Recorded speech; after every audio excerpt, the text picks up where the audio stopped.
ये कोई पहली बार नहीं हुआ है भाई लोग, मतलब कमाल हो गया।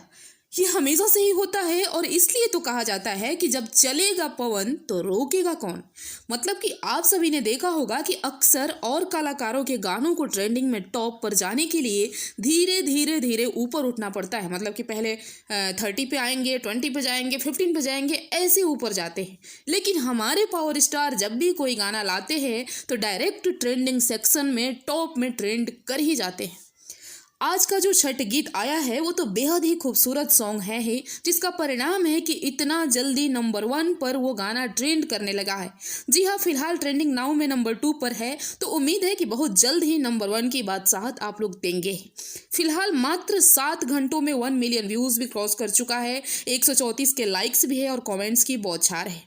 तो आप सभी ऐसे ही प्यार बनाए रहिए, रुकना नहीं है, क्योंकि और भी बहुत सारे बेहतरीन गाने आ रहे हैं जिसके अपडेट मैं बहुत जल्द आप लोगों को दूंगी। तब तक मेरे वीडियोस को भी लाइक शेयर करते रहें। मिलते हैं नेक्स्ट वीडियो में। जय छठी मैया।